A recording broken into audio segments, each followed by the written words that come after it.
Yo, welcome to Hot Takes with Cheddar Chaz. With no hand holding, we do with facts, not emotion. Please be sure to like, comment, subscribe, hit the bell notification if you haven't already. Shout out to our sponsors, DraftKings, Topo Chico, Miller Lite. You guys should support them because they support us. Yo, special guest, we got a collaboration. You know what I'm saying? This is Hot Takes in Space. You know what I'm saying? we doing it real big. We got the legend here, Chris Connor. What's going on with your brother? How you doing? Yeah, all good, bro. Happy to be here, man. I gotta, while I'm on here, man, I gotta let the audience know, brother to the, I guess where I'm at, he to the right of me. He man, like, look, man, y'all gotta realize when I first started my show, Chad's show started maybe a couple weeks, a month afterwards. Yeah. And at that time, I remember I was doing shows and they were an hour, 30 minutes, such and such. Now look, Chad's got a show for 5 minutes. Chad's got a show for 4 minutes, 6 minutes. And I'm like, man, that ain't the smartest fucking thing that anybody can do. And I remember thinking to myself, like, man, this shit, I don't know if I can't have a show under 10 minutes. I'm just not capable of it. I was like, I could do 15 or 20 minutes. I gotta, y'all gotta know, man, this brother trendsetter, man. Always finding ways to be creative, thinking about, the consumer, thinking about the listener, thinking about how things are changing in regards to attention spans. And I think, man, it's made for a really good show, man. So I'm happy to be here. Appreciate that, bro. Yo, I just want to get kind of straight to the topic, man. We've been looking at some moves we made this offseason, or the lack of moves we made this offseason. We got Dyson. Dyson, he excelled in the summer league. You got Sebron, he excelled in the summer league. You got Hawkins, he struggled a little bit out the gate, but that's to be expected. First year guy coming to the league, changing pace. And summer league is a terrible brand of basketball. Nobody likes summer league. In fact, somebody, I forget who said it, but they was like, summer league should be viewed as the end of the basketball season. Not the beginning of the new season. It's the end of the basketball season. So everybody already just burnt out. Like nobody, it's just there. Watch the big three, y'all. Just watch the big three. So, I think when you look at our the depth on this roster, we can talk about Trey starting versus Herb, things like that. But even with that second unit, even if Trey remains on the second unit, you're still lacking a little offense. Mm-hmm. And I think you hear echo. I don't think so. Go ahead. Might just be on my side. You still lacking a little offense. And one of the guys who I think is, criminally underrated right now is Naji Marshall. I think Naji's criminally underrated. How do you feel about that? Yeah, bro. But I think that's kind of just that's been his MO, man. Like I remember last year when we were talking about rotation setups and just trying to figure out who would play and who wouldn't play. And when I saw people, putting together how they thought the minute structure would be, Naji was left off a lot of lists. Yeah. And I remember talking to David Grubb, and I remember you did his show as well.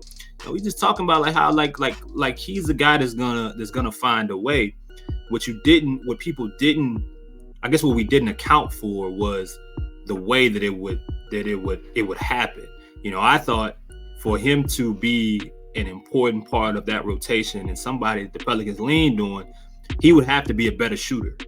And I think eventually, which we'll talk about, he's going to need to be a better shooter.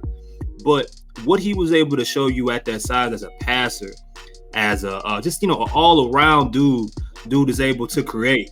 The dude that's able to, to create for himself, draw fouls, and just continue to build off of some of the things that we've seen, all without not being a really good standstill shooter, being ignored. We know he's going to bring you defense. We know he brings you toughness.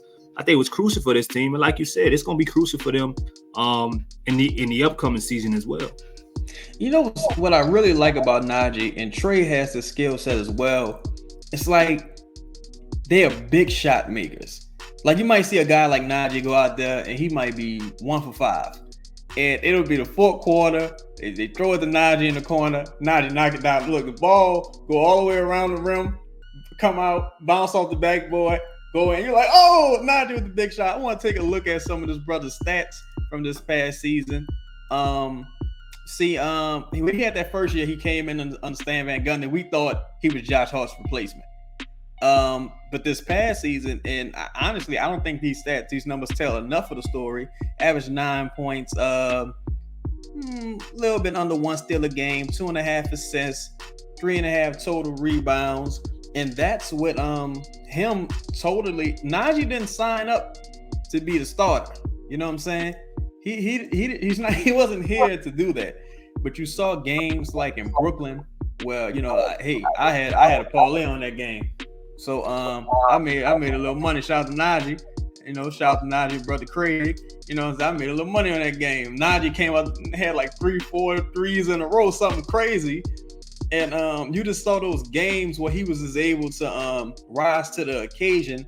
And I think if he can have that Bruce Brown type ascension, going into this season, and I think that's something we may not be talking about enough. Yeah, man. It's a mentality thing, and I think for Naji, and I don't think he gets enough credit for this. And it's not easy for everyone to do.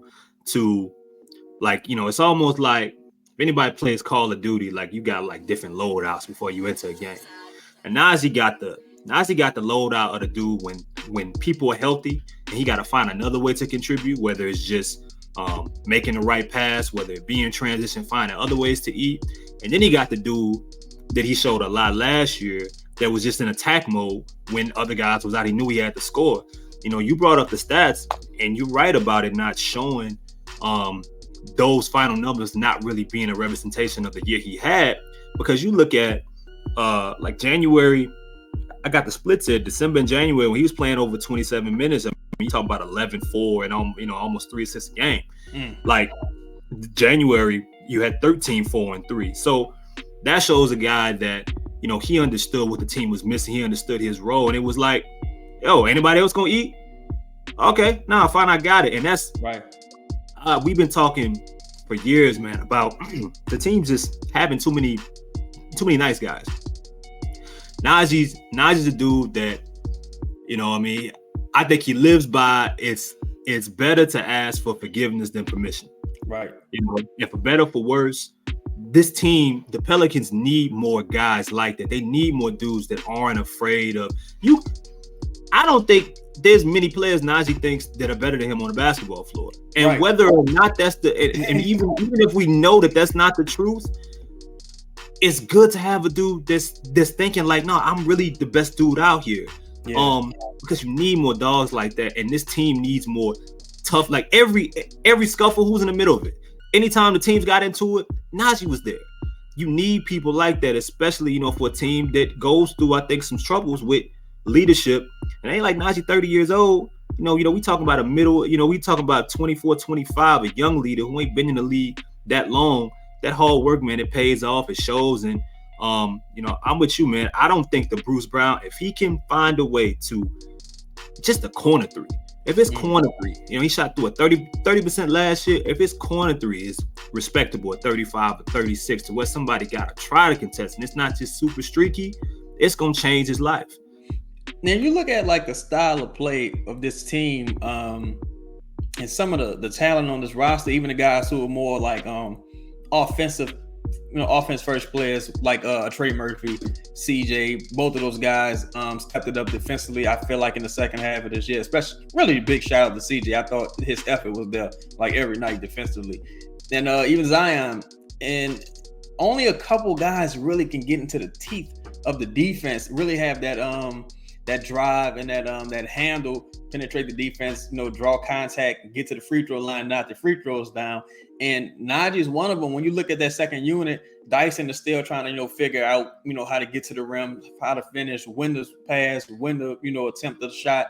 Free throw is a little bit iffy right now. So God forbid, a CJ goes down or a Zion goes down for, a period, any type of period of time, even if it's like 4 or 5 games, something is, minuscule as that, you're losing all your dribble penetration. You're losing it all right there. And I think that's something that's not. I think that's something people kind of discounting a little bit. And it's like, yo, you gotta have people who can collapse the defense to make life easier for a guy like Trey. Jordan Hawkins, if he gets some run, you need some, people who are gonna make it easier for a guy like that. Naji's a person who can rebound, you know what I'm saying, and push the pace and finish in the fast break. Naji, one of them dudes. I think we was doing the playback one time, boy. Naji, one of them dudes. Naji have the scariest fast break layups I ever seen. But I be like, all right, because he don't get off the ground, like like you remember when Tyreek, like he got Tyreek Evans kind of like athleticism in a way, without the skill set either hand. Naji a bulldozer. He run people over. You know what I'm saying? Like everything he looked and shout out to his family, shout out to his brother. You know what I mean? When his family. Say, I remember one day I forgot what I tweeted something. He was like, man, dude from Jersey. And I'm not surprised. I mean, he walk around, with the hats that represent old New York style, early 90s rap, hip hop. He got a little Method Man look to him. He from Car Thief, Jersey. Yeah. He's from Car Thief. He's different, man. He's different. But I say this, and sometimes I think what gets him in trouble, and it's gonna be interesting to see how it changes, is that what people started to do against Naji, they just started to give him space, whether he had the ball or whether he was sitting in the corner, and forcing him, all right, we're not gonna let you continue to get to the rim. We know you're gonna put your head down, and whether you euroing, to the other side, you creating contact, we're gonna make you have to finish some of these things, because we know athletically you're not gonna be able to jump. You're not gonna be able to jump over us. You're not gonna be able to necessarily go through us consistently where you float at, where you mid-range at, where you push shot at. And that's outside of where where he is as a shooter. But with his ability to pass the basketball, which is really, I can't tell you where he necessarily ranks, but like there were a lot of talk out there about Point Naji. Everybody loved him at a point in time, because like he was doing a good job in certain respects, and he had to out of necessity. Like that, like you mentioned before, that wasn't necessarily the goal. He can play a bunch of different positions, a bunch of different setups. I can tell you offensively, 1 through 4, Naji got a shot. You know what I'm saying? Offensively. And in some respects defensively, as the game has changed. But once he's able, and if this is the year in which he's able to play with people giving him space, wanting him to shoot more jumpers without compromising what makes him good, that efficiency goes up. I mean, you're talking about a dude that at that point, he's going to play 10 years in this league, because every team is going to be looking for that kind of glue guy. That's what Naji is.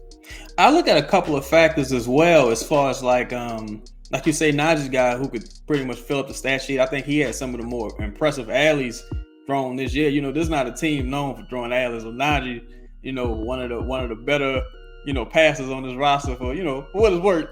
And I think when you look at Naji being in a contract year, you know what I'm saying, trying to get that money, you know what I'm saying, seeing some of the other money that's going around out here, you got to be extra motivated. New coach coming in, and I'm hoping that he's not in a position where he's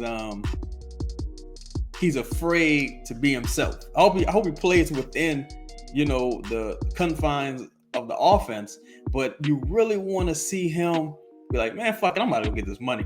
Look, y'all, whatever happens, trade me then. But I'm going out there to get this money, and you hoping for like a happy accident almost. Because we've seen it in the past, you got some guys like, even a brother, I'm not saying he's a Cam Thomas type player, but a guy, there's some people when they're playing with just no restriction and no expectations, they're able to just surpass all just expectations whatsoever, like beyond your wildest dreams. I think Naji, a person you can see have those 15-point outings, 16-point outings, 18-point outings, because we've seen him do it with, and we've seen him do it against good teams. Like, a lot of teams he was doing it against, they wasn't like chumps. he just rose to the occasion and did his thing. So we hoping for the best for brother Naji. Yo, if you had to, think about it right now, if you had to predict it right now, do you think Naji gets the first go at it, or you think they see what Dyson does first? That's a good question. I think the investment part of it tells you that it's gonna be Dyson. Mm-hmm. Unless there's thoughts, because I'm curious, what are their long-term thoughts for Naji, for example. Internally, that the thoughts are always, they're all wishing for something to happen, right? So are there those that's thinking, you know what, maybe we'll look to move Dyson earlier than some expect. Maybe we're looking to package him to get an improvement somewhere else. That could be a thought if he's not developing from the thought that they had when they drafted him. We'll see how that goes. And then with Naji, look, I mean, even with the raise, right? I mean, because he's dirt cheap right now, but even with a slight raise, he ain't gonna be making a whole bunch of money. Nah. And this whole show is about the fact that he's being that kind of X factor and having that guy off the bench that can sub in and play a different multitude of roles. I think, it's valuable. It's going to be valuable. You could easily see a bunch of different veterans around the league, a KD, a LeBron, or someone saying, I want that dude on my team. You know what I'm saying? When Dylan Brooks was playing against the Lakers, you'd have thought that they hated him more than anything else. Yeah. Guess who was knocking on Dylan Brooks' door trying to find a way? The Lakers. Like, it's not. That's how it goes. So, I think it will be Dyson from a business perspective, but Naji gonna have his minutes. And similar to Jose, them dudes had a lot of opportunity. They had the ball in their hands a lot, and people wasn't calling them off, because simply being aggressive and knowing when it was time to attack and knowing what was around you, I think matters. So I think Dyson will get the first crack, but they both gonna be playing, I think, anywhere between 18 to 20 minutes a night. And we'll see where it goes from there. Yeah, and I think it's important to say this in closing. We didn't make any moves this. Well, I don't want to disrespect, Mr. Zeller, but we didn't. Damn, boy. Well, like George Washington, but we didn't really make any moves this off season. Really, we let some guys go, and I think it's important to say that this isn't a case of, well, you can't love the person you want, love the person you're with. It's not that. I think we both really think Naji has more to offer than I think some people expect, and he's shown it this past season. And hopefully he continues to blossom in a Pelicans uniform. Because I ain't gonna lie, I'm gonna be kind of pissed off going into next season. I see Jackson Hayes looking like motherfucker, looking fucking amazing, looking like Kareem Abdul-Jabbar. Like, oh God, you know what I'm saying? You just make it work, man. Just make it work. Any closing words, brother? Nah, man. Look. When you're an X factor, you can also be a wild card, and I think what you mentioned about it being a contract year for him, chance to really have an opportunity to get some life-changing money. It's all relative. It's all life-changing money if you keep it in perspective. But the way, like you said, the money's being handed out, Naji got a chance to make some real deal money. Yeah. I want that brother to succeed. I love the mentality. I love the way he plays. I love how unselfish he is. I'm hoping the jumper is there. And listen, if the jumper is there, it can not only change his life, but I think it could be big for this team, because it ain't like they got a whole bunch of dependable shooters out there. Yeah, we'll be talking about, damn, how are we gonna pay Naji? And that's a good problem to have. Yo, that's been today's show, man. Be sure to like, comment, and subscribe. Hit the bell notification. Shout out to Chris. Yo, follow him on Twitter at Impatient Bull. Just leave me alone. I'm off. I'm in the off season, so don't just don't fuck with me right now. But shout out to everybody viewing the show, leaving comments, man. We're gonna keep this content coming for y'all this off season. Check out Chris in Space. He dropping content consistently. Check out the whole Boot Krewe Media, Lido with the Godcast, Propels Talk, everybody, man. And that's been today's show. We out. Peace. This podcast is sponsored by the Birdsall Law Firm, the official injury lawyers of Boot Krewe Media, located at 918 Porter Street by the Superdome. Give them a call at 504-523-5413 if you or someone you know has been involved in an accident, and be sure to mention we sent you. Birdsall Law Firm, the official injury lawyers of Boot Krewe Media.